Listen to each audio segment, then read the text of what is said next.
Thank you, ladies and gentlemen. Can you all hear me in the back? Yes. I'm sorry we don't have a microphone. About 18 months ago, I received a phone call from a young woman who asked if I would be willing to open an art exhibition for her. I said, sure. It's my practice to always say yes to every question I'm asked. So I said, sure, whenever it's on, let me know, and I'll fly up to, I didn't even know where Broad Beach was, but I'll fly up there and I'll do that for you. What I didn't realize was that in the same week, I would be delivering a speech in the Parliament in The Hague. So it's been a long journey. It's been 32 hours on a plane, and we arrived last night. A promise is a promise. So here we are.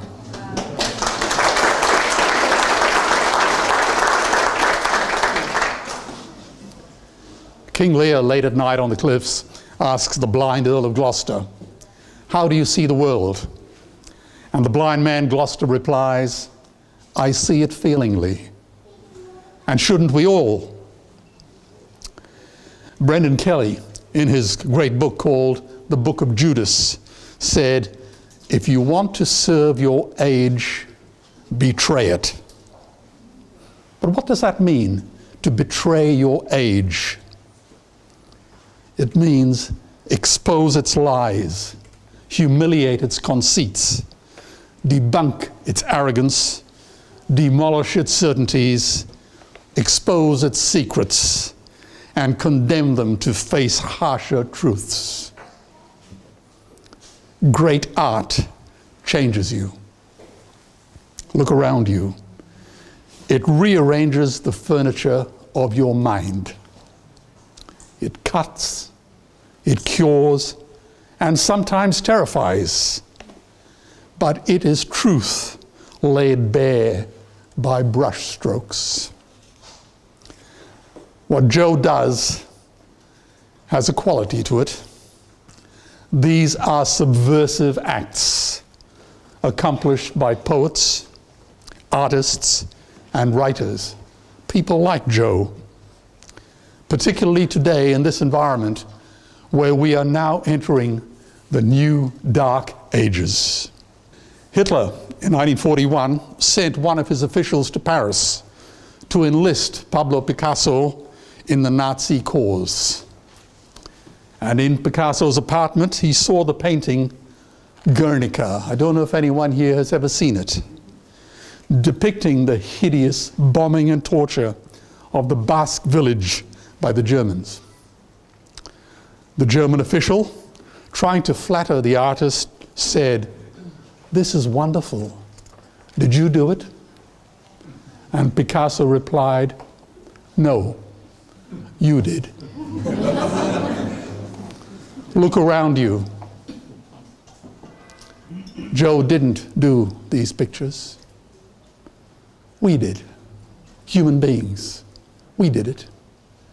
But it was her brush that brought them to life. Now, Rudyard Kipling wrote of young men dying in World War I, and if they ask you why we died, tell them that our fathers lied. That legacy, that litany of lies continues today. You see, the world is crying out for only two things, leadership and the truth. Tonight, I'm simply going to tell you the truth. The wise Chinese have a term for it, zhengjiao. Listen to the friend who tells you the truth, even when it hurts. So let's just tell the truth, fearlessly and forcefully. That is what the Sanskrit word satyagraha means, the truth force. And that one word delivered freedom to India from the shackles of British rule. As Alvin Toffler said, the illiterate of the 21st century will not be those who cannot read and write, but those who cannot learn, unlearn, and relearn. This is the journey that Joe has set us all on.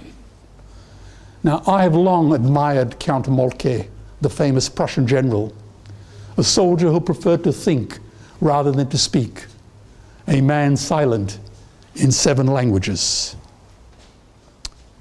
You see, it takes courage to stand up here and speak. It also takes courage to sit down and listen. So what made me decide to leave the world of lobsters and Learjets and exchange it for shelters and slaughterhouses? To take nothing but pictures, own nothing but memories, leave nothing but footprints, kill nothing but time. You see, something happened to me. I heard the screams of my dying father as his body was ravaged by the cancers that killed him. And I realized I'd heard those screams before. In the slaughterhouse, on the cattle ships to the Middle East, and a dying mother wail as a Japanese harpoon explodes in her brain as she calls out to her calf. Their cries were the cries of my father. And I discovered that when we suffer as equals. And in their capacity to suffer, a dog is a pig, is a bear, is a boy. So tonight, as I look out into your faces, I recall the words of the Greek poet Horace. Change only the name, and my story is also about you. In human history, only 100 billion human beings have ever lived. There are only 7 billion human beings alive today, and yet we torture and kill 2 billion sentient, living, loving animals every week. That's 2 billion every week. And we stab and suffocate 1 billion ocean animals every 3 hours. Trillions of fish are ground up into pellets to feed to livestock.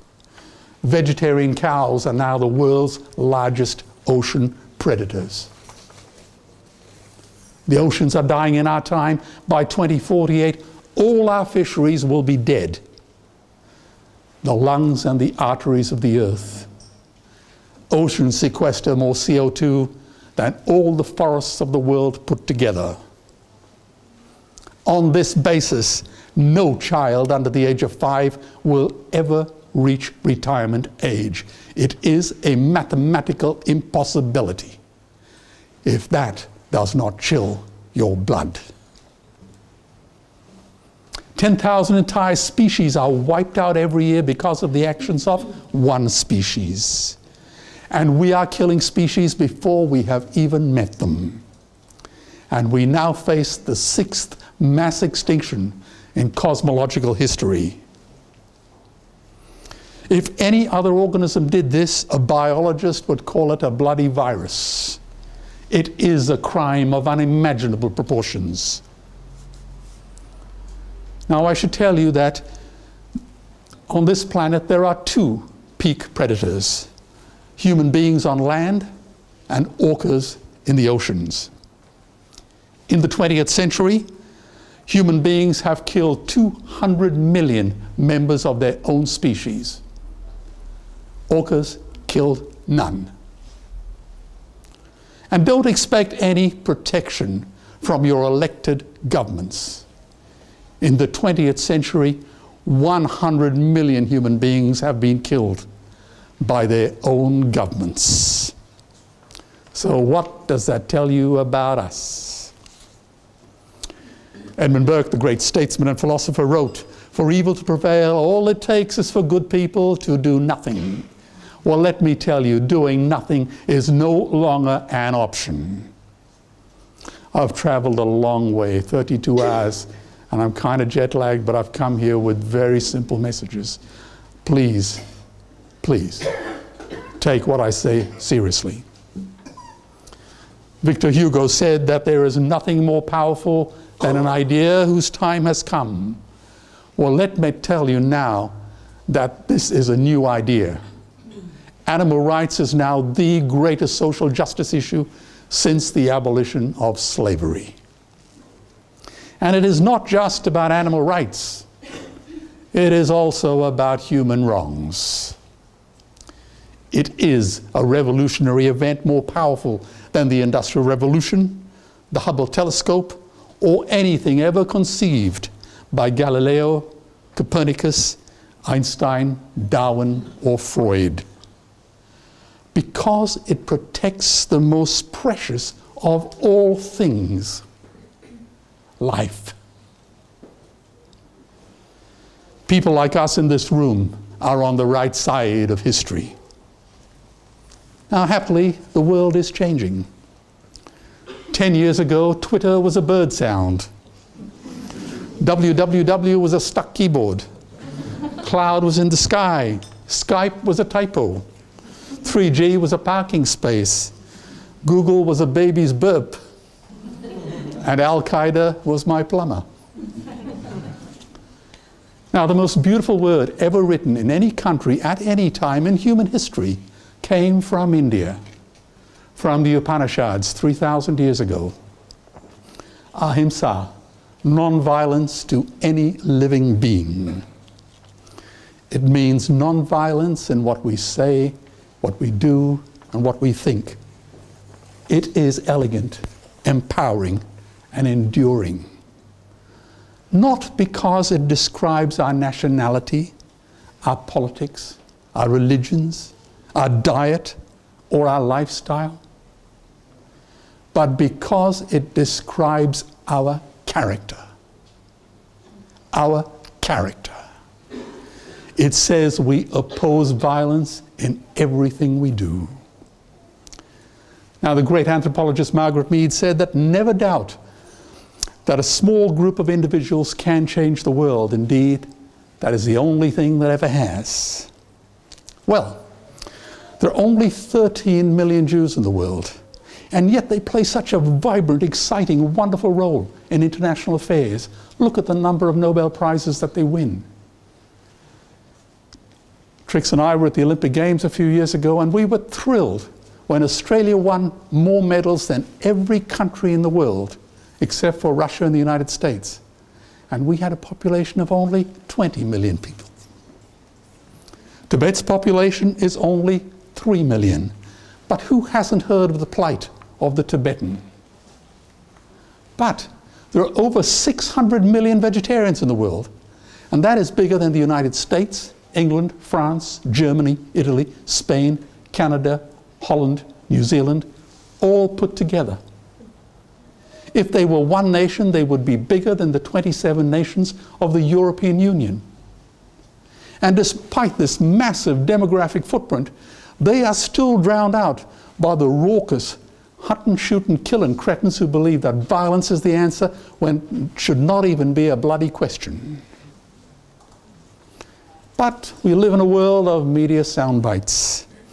It reminds me of Hannah Arendt's book, Eichmann in Jerusalem, where she coins the term, the banality of evil. This is how a deceitful mainstream journalist at the Australian of the Year Awards in Canberra twisted my innocent words. Mr. Wallen, I'm surprised a man of your standing would say that. Meat is murder.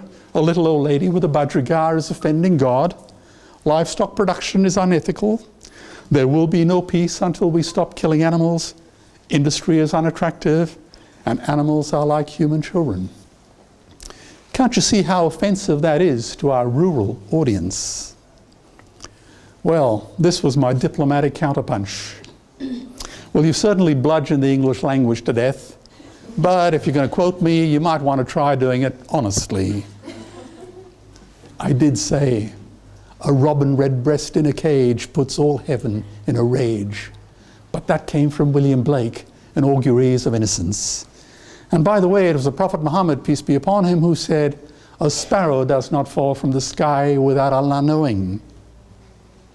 And yes, I did say, the commandment, thou shalt not kill, applies to the murder of any living being.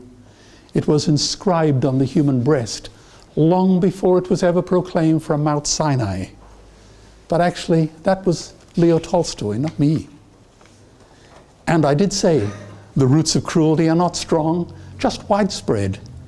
But a time will come when inhumanity, protected by custom, will succumb to humanity championed by thought. A man is ethical only and only when all life is sacred to him. But actually that was Albert Schweitzer, winner of the Nobel Peace Prize. And yes, I admit I did say, as long as we kill animals, there will never be peace. It's only a small step to the concentration camps of Hitler and Stalin. There will be no justice as long as man will stand with a knife and destroy those who are weaker than him. But that was Isaac Singer, a Nobel Prize winner in literature. And yes, I admit I did have something to say about animals and children. The wolf will lie down with the lamb, the leopard with the young goat, the young lion with the young ones of the herd, and a little child will lead them. But that came from the prophet Isaiah. And no, I didn't say a thing about greed and ambition. That wasn't me, that was Jesus. Blame him. Behold the birds of the air and the lilies of the field. King Solomon, in all his glory, was not arrayed as one of these. And for good measure, he threw in a left hook and an uppercut. Whatever you do to the least of these, my brethren, you did it to me. So are you, as a journalist, suggesting that your so-called rural audience is offended by Nobel Prize winners and the prophets? Or should I just go home and burn my books? I seem to recall that was a strategy favored by Pol Pot. Well, the journalist was speechless, and he attacked me the next day for being a radical. Ladies and gentlemen, we need another radical Copernicus and Galileo to remind us that we are not the center of the universe. Animals are not just other species, they are other nations, and we murder them at our own moral peril. I recently addressed the world's Parliament of Religions, and I told them that the peace map is drawn on a menu. Peace is not just the absence of war, it is the presence of justice. Justice must be blind to race, color, religion, and to species. If it is not blind, it will be used as a weapon of terror. And tonight there is unimaginable terror in those ghastly gulags, those Guantanamos we call factory farms. So talking about peace whilst killing animals is like loving literature and burning books. They are mutually exclusive ideas. So in my personal journey through the heart of darkness, like Joseph Conrad in the Belgian Congo, I've learned some truths. A man is measured not by how much money he makes, but how much of it he is willing to give away, particularly to strangers. And my heart resonates to the words of W.H. Auden. If equal affection cannot be, let the more loving one be me. I did not find my character on Wall Street, because it lives on the road to Damascus. I hope at some stage, because I know I've got very limited time to speak to you, I really hope that you will do something tangible in the future to change the way we live. If you came here tonight and had a nice evening, and you bought a painting, and you changed your ways in some small way, that would be great. But it won't be enough. In the West, the average person kills or is responsible for killing over 4,000 animals in their lifetime. We don't just want you to change your ways and what you eat and wear and think. We actually need you to become activists. Be active, be strong. We need you greatly. The last words of the great Gatsby read, "So we beat on, boats against the tide, drawn back ceaselessly into the past." I ask you, are we to live forever in a sick, smug, and cruel past? Let's not relive history. Let's make history. Because that is what leaders do. They make history. The brutes and the bullies have been Goliath. But David is coming. Maybe he's in this room. Maybe He is one of you. And if not you, who? And if not now, when? Thank you all for being here.